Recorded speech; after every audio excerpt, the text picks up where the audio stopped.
পানিসাগর মহকুমার অন্তর্গত পদ্মবিল দ্বাদশমান বিদ্যালয়ের হলঘরে অনুষ্ঠিত হয় প্রয়াত নরেন্দ্র দেবনাথ ও সুশীলা দেবী স্মৃতি পুরস্কার প্রদান অনুষ্ঠান 2026। এতে প্রাক্তন তথা অবসরপ্রাপ্ত শিক্ষিকা কিরণবালা দেবনাথ এর পৃষ্ঠপোষকতায় পদ্মবিল দ্বাদশমান বিদ্যালয়ে আনুষ্ঠানিকভাবে সূচনা হয় তৃতীয় শ্রেণী থেকে দ্বাদশ শ্রেণীতে পাঠরত সফলতম প্রথম ও দ্বিতীয় বিভাগে উত্তীর্ণ মেধাবী ছাত্রছাত্রীদের পুরস্কার প্রদান কর্মসূচি। প্রদীপ প্রজ্বলনের মাধ্যমে অনুষ্ঠানের শুভ সূচনা করেন পানিসাগর বিধানসভার বিধায়ক বিনয়ভূষণ দাস। সভাপতিত্ব করেন বিদ্যালয় পরিচালন কমিটির চেয়ারম্যান সজল দেবনাথ। এছাড়াও উপস্থিত ছিলেন পানিসাগর পঞ্চায়েত সমিতির ভাইস চেয়ারম্যান কল্পনা দেবনাথ, জেলা শিক্ষা আধিকারিক ফিরঞ্জন ত্রিপুরা, যুবরাজনগর বিদ্যালয় পরিদর্শক শ্রীমন্ত পাল, বিদ্যালয়ের ভারপ্রাপ্ত প্রধান শিক্ষক রণদীন নাথ, অবসরপ্রাপ্ত শিক্ষিকা তথা প্রধান পৃষ্ঠপোষক কিরণবালা দেবনাথ, অবসরপ্রাপ্ত প্রাক্তন শিক্ষক নীতিশ দাস ও নিহার রঞ্জন দাস সহ অন্যান্য গুণীজনেরা। উদ্বোধনী সঙ্গীত পরিবেশন করেন বিদ্যালয়ের ছাত্রীরা। স্বাগত আলোচনা রাখেন ভারপ্রাপ্ত প্রধান শিক্ষক রণদীপ দেবনাথ। অনুষ্ঠানের শুরুতেই বিদ্যালয়ের ভারপ্রাপ্ত প্রধান শিক্ষক রণদীপ দেবনাথের হাতে প্রয়াত নরেন্দ্র দেবনাথ ও সুশীলা দেবী পুরস্কার বাবদ 5 লক্ষ টাকার চেক তুলে দেন প্রধান পৃষ্ঠপোষক কিরণবালা দেবনাথ। মঞ্চে উপস্থিত বিধায়ক সহ অতিথিরা একে একে নরেন্দ্র দেবনাথ ও সুশীলা দেবীর স্মৃতি পুরস্কার বিজয়িত ইতিকথা তুলে ধরেন। কিরণবালা দেবী নিজে বহু পরিশ্রম ও অনটনের মধ্য দিয়ে লেখাপড়া শিখে একটা সময়ে নিজেকে শিক্ষকতার কাজে বিলিয়ে দেন। এরই ফলশ্রুতিতে গ্রামীণ এলাকার গরিব অংশের ছাত্রছাত্রীদের শিক্ষাক্ষেত্রে অনুপ্রেরণা যোগাতে গিয়ে নিজের গুরুজনদের স্মৃতির প্রতি শ্রদ্ধা জ্ঞাপনের অঙ্গ হিসাবে এই সম্মাননা প্রদর্শনের আয়োজন বলে জানান স্কুল কর্তৃপক্ষ। এই মর্মে বিধায়কের হাত ধরে কৃতি ছাত্রছাত্রীদের সংবর্ধনা প্রদানের মাধ্যমে অনুষ্ঠানের সমাপ্তি ঘোষণা করা হয়। পানিসাগর থেকে নিজস্ব প্রতিনিধি রিপোর্ট, শ্যামলী ত্রিপুরা। আজকে এখানে আমার বিশেষ কোনো ভূমিকা নয়, আমি শুধু এই মেধাবী ছাত্রছাত্রীদের প্রতি ওদের যাতে কম্পিটিশন মানসিকতাটা আরো দৃঢ় হয়ে জাগরিত হয় সেই উদ্দেশ্যে সামান্য একটু অনুপ্রেরণা দিচ্ছি, যাতে সবসময় ওরা আরো কম্পিটিশন মানসিকতার ভাগ নিয়ে পড়াশোনা করে আরো মার্কস বেশি পাবো, আরো উন্নত হব, দেশের জন্য কিছু করব, প্রথম হব, এই মানসিকতাটা যাতে তাদের মধ্যে পুনরায় আরো দৃঢ়ভাবে অটল হয়ে থাকে সেই উদ্দেশ্যে আমার সামান্য একটু অনুপ্রেরণা দেওয়া, এছাড়া আমার কিছুই নয়। কারণ এই গ্রামেরই একটি মেয়ে, এই বিদ্যালয়ে আমি পড়াশোনা করেছি। 1968 ইংরেজিতে এই বিদ্যালয় থেকে আমি 8ম শ্রেণী ক্রস করে অন্য স্কুলে ভর্তি হয়েছি, কারণ এখানে এর চেয়ে বেশি আর ছিল না, এই পর্যন্তই ছিল। তবে আমার একটা সৌভাগ্য ছিল এই যে আমি যতটি ক্লাসে এখান থেকে অতিক্রম করেছি আমি প্রথম স্থানাধিকারিণী ছিলাম।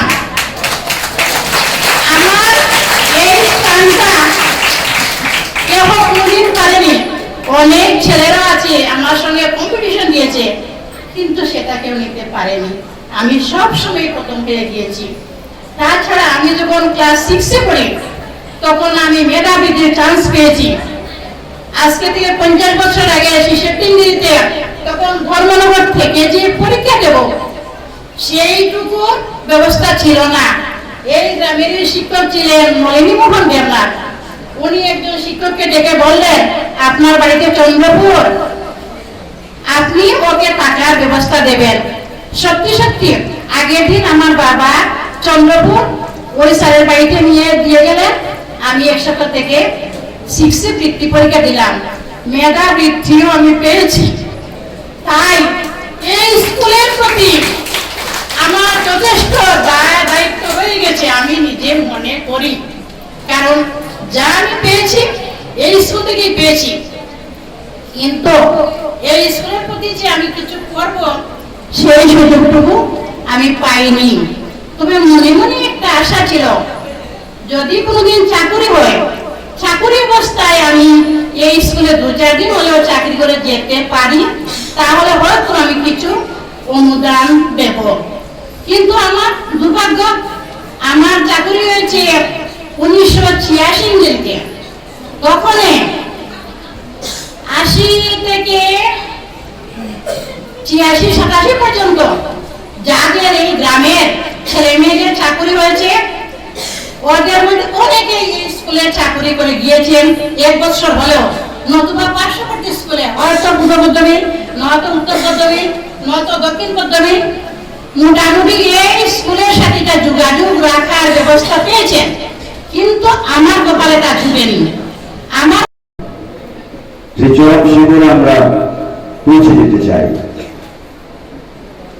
তো আজকের দিনে এইভাবে উৎসাহব্যঞ্জক যে প্রোগ্রাম, সেই প্রোগ্রাম আরো হবে আমার আশা।